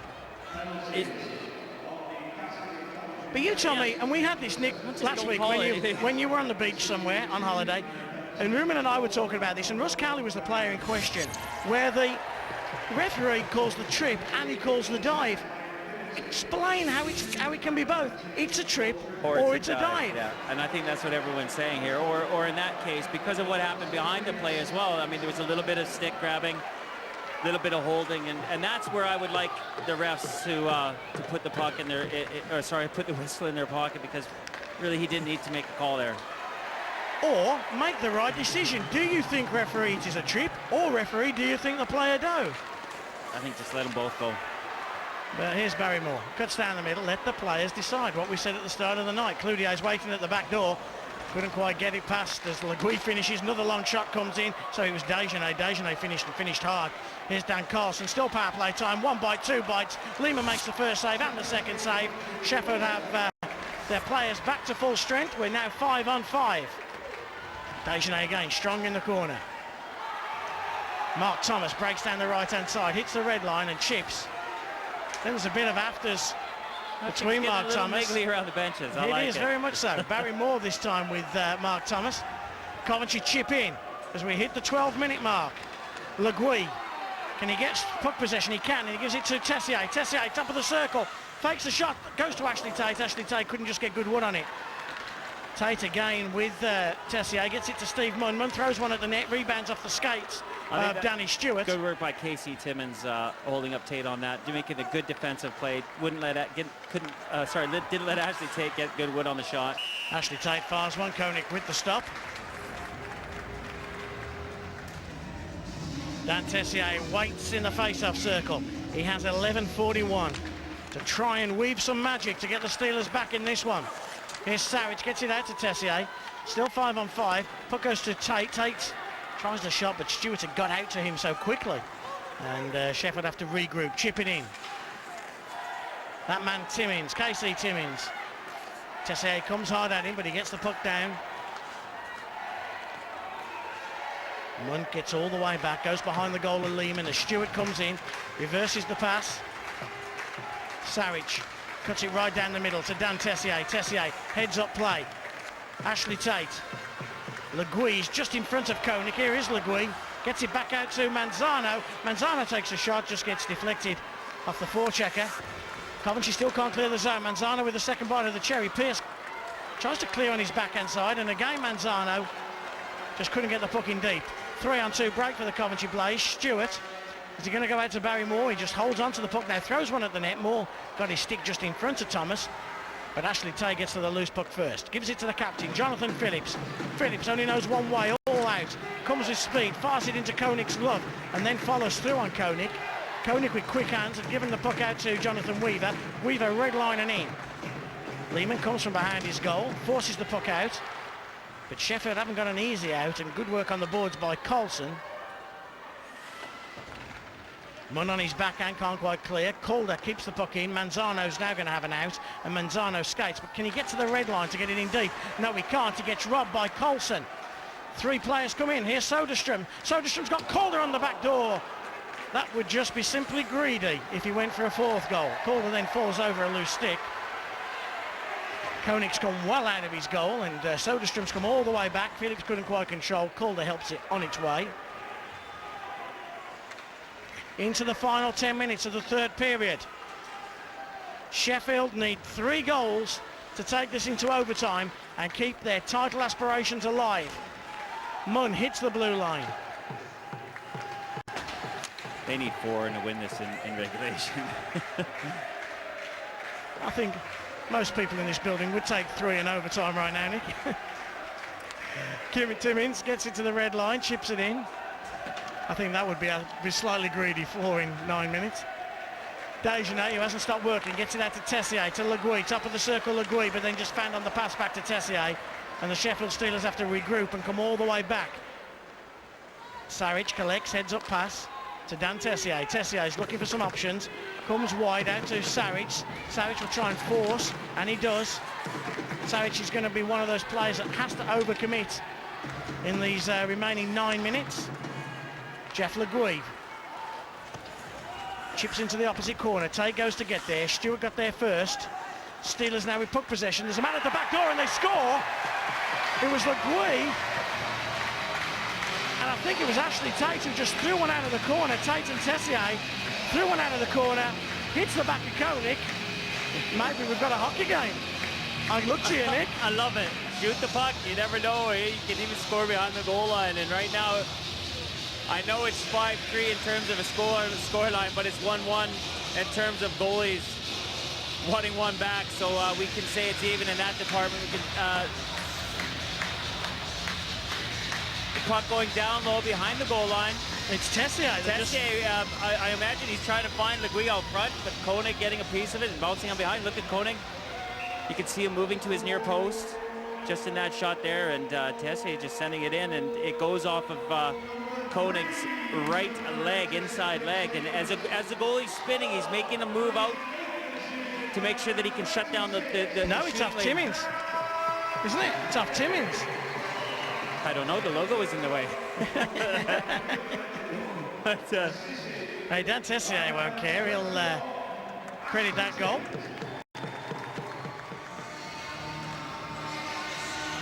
Sheffield have got to just keep the momentum going. Is it going to be Rod Saric? Bounces one off the boards. Tate got there first. Shepard couldn't get to the second bite. Tommy Watkins in a foot race with Steve Munn. Munn commits the body. Carlson comes in, but Sheffield keep up possession. Long shot comes in from Saric. Soderstrom clears through into the neutral zone. And that's what happens, Dave, when you win the battles on the walls, and you know, the Sheffield Steelers winning the battle on the far wall, and they get the shot on net. You mentioned the small little battles that you got to win. Phillips gets it out to Shepard. 2-on-1 here if Saric has got to be good, and Saric has been good. In fact, Saric has been outstanding tonight. Shepard on a pass out to the left-hand side where it's picked up by Tate on his off wing. Steps inside, just tries to get the puck in front of Koenig. Shepard picks up on it. Jonathan Phillips now will start the cycle. Desjardins sags low. Phillips loses out, and it's a 2-on-1 Coventry Blaze break. It's Carlson. It's Barry Moore. He shoots into the body. Good save by Lehman. Great stop by Lehman as Carlson found Barry Moore. Desjardins. Sheffield have to commit. They have to overcommit. Just over 5.5 minutes remain. They trail by 2. Adam Calder. Calder has got a hat-trick tonight in a 5-goal display in almost a title-deciding game. Doesn't get much bigger than that. Here's Tessier. Tessier cuts to the middle. Chance for Tessier. Fires the backhand to Koenig. I don't think the puck got quite through to him. Cloutier will try and clear, but the puck is still deep in the offensive zone for the Steelers. Tessier again tries to feather pass out to Ashley Tate. Intercepted by the Coventry Blaze. Saric again. Tate goes for a change. Tessier chips down behind Koenig's goal. Koenig's come out and on his backhand side will try and rim one. He just bounces over the stick of Jeff Le Guive, and Adam Calder clears into the neutral zone. Russ Cowley, a battle. What a nice pass by Tessier. Finds Joey Talbot. Joey Talbot from the outside. He can't find Le Guive. Tessier and Cowley in a little bit of push and shove. Talbot again. Timmins goes across to him. Drop pass to Steve Munn, sag low. Back out to Le Guive. Saric is waiting with agoraphobia on the other side. Tessier has it, just spinner armour pass. Money's out there, pushing and shoving. Munner's going to park himself right in front of Trevor Koenig. Here's a chance for the Sheffield Steelers. Saric from outside. But Koenig again sharp. Cloutier comes in on Munn. Dave, you see how the Coventry Blaze, they've collapsed into their own zone there, but they've played it so smart and kept the Sheffield Steelers to the outside. Guys then start to lose a little bit of patience, and then you have those shots come in where no one's driving into the net. Here's the little melee, but the puck's outside. Coventry, you can see they've kept it out there, and then here's the shot from Saric. Steve Munn knew as well that he got Le Guive covering it. Three blue shirts, 3 white shirts, and Trevor Koenig doesn't let rebounds out. Can the Sheffield Steelers now, as we hit the 4-minute mark? They're putting everything into it. No lack of effort from either side here tonight. Here's Finnerty, who's worked as hard as anybody. Battling low. Here's Ashley Tate's got a chance. Just battled and just bobbled across the pad of Trevor Koenig. And that would have made it an interesting last 4 minutes. Here's a chance though for Dan Carlson to finish it. Here's another chance. Off the crossbar, Danny Stewart looking for his second. Lehman had covered as much of the goal as he could. I think it may have gone off Lehman's skate and then off the crossbar. I'm not sure. Ashley Tate, the man who lifted the league championship last year, fires one again at Koenig. Koenig's got this, and again doesn't give any form of rebound whatsoever. So the Sheffield Steelers, so much time and possession in the Coventry zone, in the Coventry's defensive zone, but then look how dangerous Coventry are as they spin things back around the other way. And here's the shot from Stewart. And I think it may have gone off, it got deflected before it hit the crossbar, didn't it? Off a Lehman's skate, like I said, and then off the crossbar. 3 minutes 30. 210 seconds, that's all it is. As another shot comes in, this time from Munn. Sheffield getting traffic in front of Koenig in the last few minutes. Sheffield Steelers player goes down. I look to the referee, no penalty call. Barry Moore hits the blue line. Doesn't get it in deep, but gets it in deep enough. Talbot tries to make a pass out to Tessier, intercepted. Sheffield don't need Lehman putting his glove on it, and they're going to just try and keep the play just rolling. Here's Tessier. Tessier's trying to chip out to Talbot. Munn. Red line, blue line, so he shoots and scores! Holy smoke, folks! Get in the fast lane, Grandma. This bingo game's about ready to roll. With just less than 3 minutes remaining, Steve Munn's hammered one past Koenig. It's 5-4. I suppose it ain't over yet, is it? I suppose that's what you have to do, is mix things up on Coventry. You know, we saw them in the first half of this game pumping up the middle, long shots on Koenig. Then we see them go out wide and drive to the net. And now they've gone back into the middle. They obviously feel like they can beat Koenig on these long shots. It's happened a couple of times, and look at Munn just on a giveaway in the neutral zone. Waits for them to clear the zone, steps over the blue line, gets a big shot away off the inside of the post and beating Koenig low to his glove side. At 4-1 and at 5-2, who would have believed? Well, the Sheffield Steelers do. Here comes Phillips, here's Tate in front. Big chance out in front. And it was Shepherd who got hammered into the back of the net that moved it off its mooring. So Steve Munn gets credited with that one, an absolute bullet from just inside the blue line. And all of a sudden, this whole building has woken up, Nick. It has, Dave. And, we've seen a game where it hasn't been that physical. There haven't been many mistakes, but we've seen two teams putting things together. There was the turnover in the neutral zone, but here now Sheffield are going wide again, driving to the net. 9-goal flurry, great offensive display. I suppose if you're a defensive coordinator for either one of these two teams, you probably want to cut your wrist right now. But if you're a fan sitting here, fan of ice hockey, then you're sitting on the edge of your seats. We've been treated, Dave. Sheffield Steelers took the 1-0 advantage, but then 4 without reply for the Coventry Blaze. Looked like it had sewn it up. Sheffield back at 4-2, quick goal 5-2, and then Sheffield hit 2 of their own, 5-3, 5-4. And we've still got 2:37 left. Here's Doug Shepherd working hard behind the goal. Tate comes in for moral support. Referee Hicks gets out of the way, has to get out of the way again. Shepherd looking for an option, gets it back to Manzano. A little bit of Spanish genius maybe from Manzano, who just sinks it low. Shepherd takes a big hit. Phillips helps, it's on its way to Ashley Tate. Gets it back to the point. Shot's going to come in, but it was one that the defenseman Dejanay just couldn't get enough of. Now Cowley comes with speed. Best form of defence is attack. Here's Shepherd, fires one. Lehman didn't know too much about it. Rebound fell nicely to Ashley Tate. Here's Dejanay. Dejanay, red line, blue line takes a shot. And all of a sudden, a rebound does appear from Trevor Koenig, but the Blaze clear into the neutral zone. Munn gets it and hammers down behind Koenig's goal. Cloutier with a backhand all the way down. Will icing be called if the Steelers get there first? It will be. Dave, we said to watch this guy at the beginning of the game. He got 3 goals. Look at that as that was his first. That was his first goal, and here's his second drive into the net. Right, goal scorer's goal. And then here's his third, a one-timer from the far side, and that's why Adam Calder he's going to be our man of the match. Hey, perfect hat-trick as well. Even-handed power play and short-handed goal for Adam Calder. He is our man of the match. Will Sheffield Steelers pull the goalie? We're inside the last minute. Dan Tessier down low. Lehman's waiting. He's waiting. He comes off. Lehman comes to the bench. Sheffield get the extra attacker on.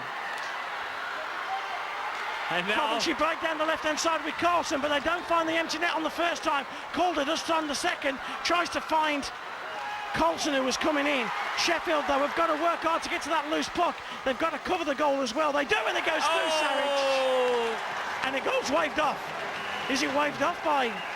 I think it's waved off by referee Michael Hicks. What's he going to say? I think he's going to say offside.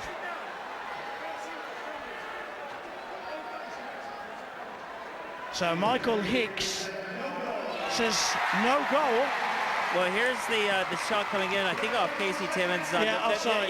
The linesman had his glove up. It is offside. No goal.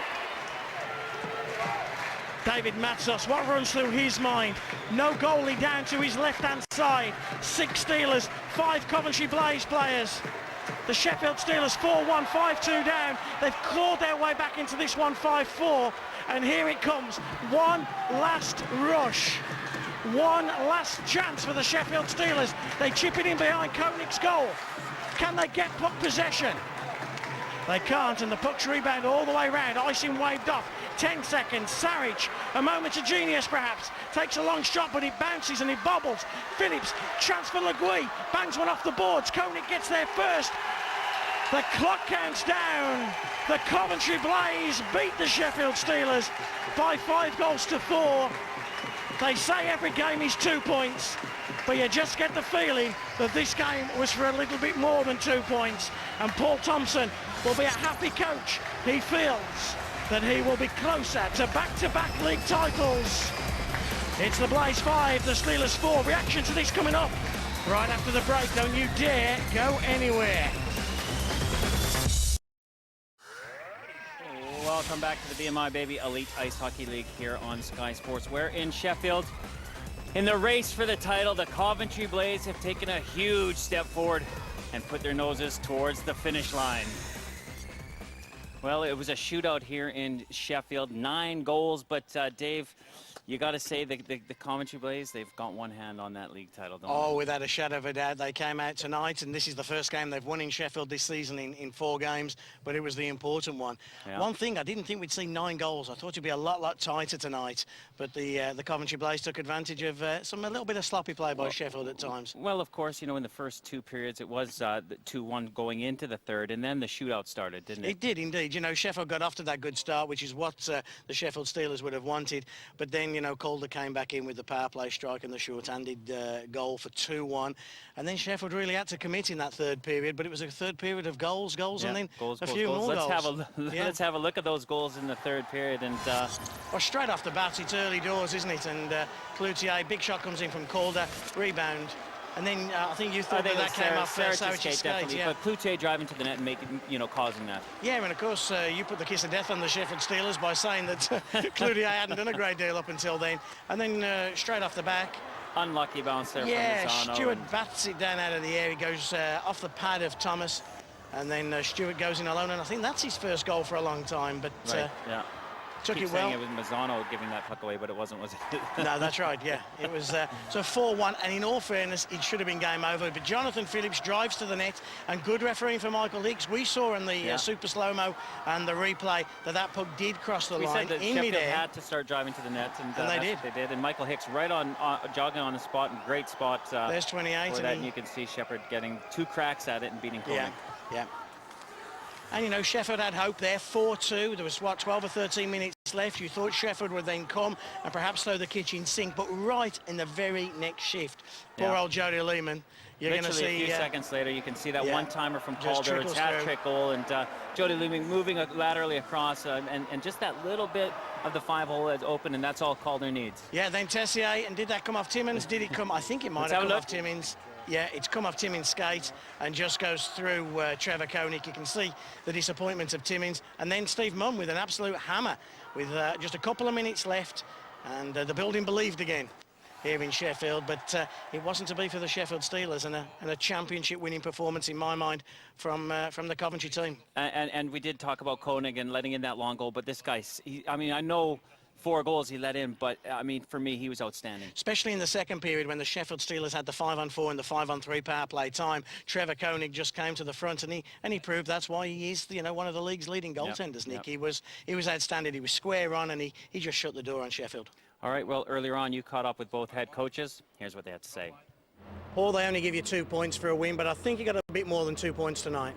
Well, it's a 4-point game, isn't it, Dave? It's a 4-point swing, and you know, I think we can see the finishing line now. We're, you know, under no illusions. We've still got, you know, 6-7 games to go, and we're playing a lot of good quality teams. But this one tonight was, we can see the finishing line, and we've got to make a sprint for it. Yeah.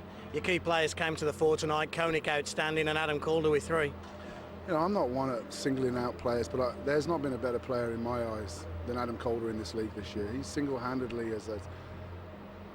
has won us games with his big goals, and we do go to him a lot. We really do go to him a lot, and teams know that, and teams try to check against him. But I just think he's been another level, and like I say, he's without doubt my league MVP. Yeah. Sheffield threw everything at you at the end of the third period. You obviously expected that. We've got to be back to 5-4. A couple of bounces that, you know, and Sheffield worked for them. They worked for them, but you know, it was a scary time, that last minute coming into the game, and I'm thinking, oh my God, if this goes to over, because we don't want to give a point up, you know, let alone it go into overtime. So it was a frantic last, you know, 3 or 4 minutes in the game. But when 2 good teams are playing each other, that's what happens. Yeah. People outside Coventry are going to say that's it, now game, set and match. What's the view inside Coventry? No, we've got games to go. You know, we've got games to go to hopefully bring back the title. And you know, David, been around a long time, and we've been in these positions before, and the last thing we ever talk about is winning something before you actually get you in a position to do that. And we know we keep to our 7-game block and our points to that 7-game block, and we've got our last game of game 7 in Manchester on Saturday. Obviously disappointed, Dave, but your verdict on that? Disappointed, yeah. I mean, we came in tonight in our rink, get 2 points and keep the pressure on. You know, a strange game from the bench, to be honest. I don't think anybody would have thought in a game of this magnitude that there would have been 9 goals scored. You know, not really like the characteristic of each team, of either. But you know, I thought we were going to come back in it.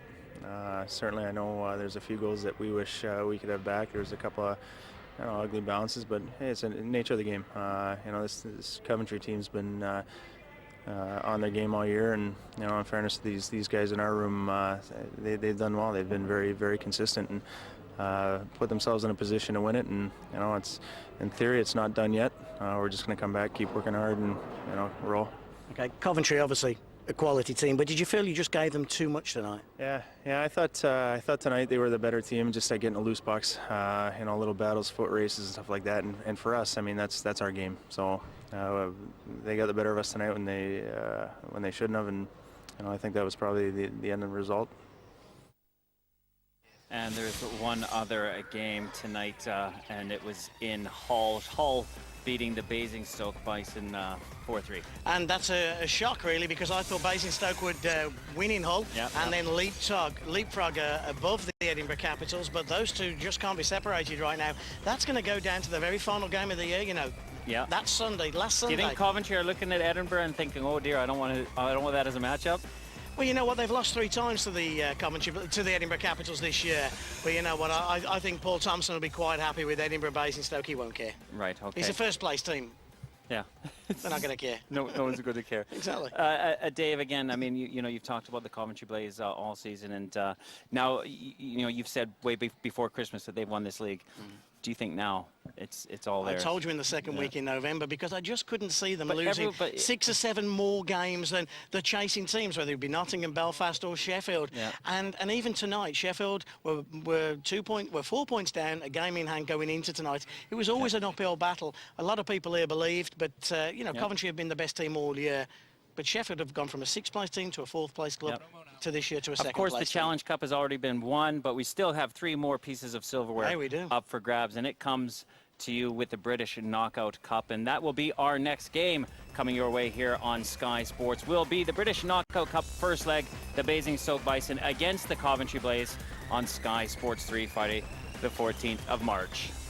That'll be a good one, eh? Yeah, I think so. Yeah.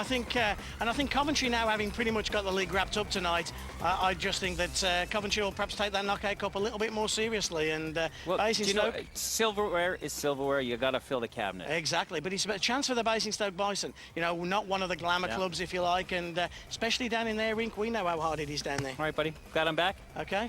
Always Okay. glad to have you back, Nick. Missed you. All right, folks. Well, thanks ever so much for joining us here on Sky Sports, where the Sheffield Steelers have lost to the Coventry Blaze 5-4 in the House of Steel. We'll see you next time here on Sky Sports.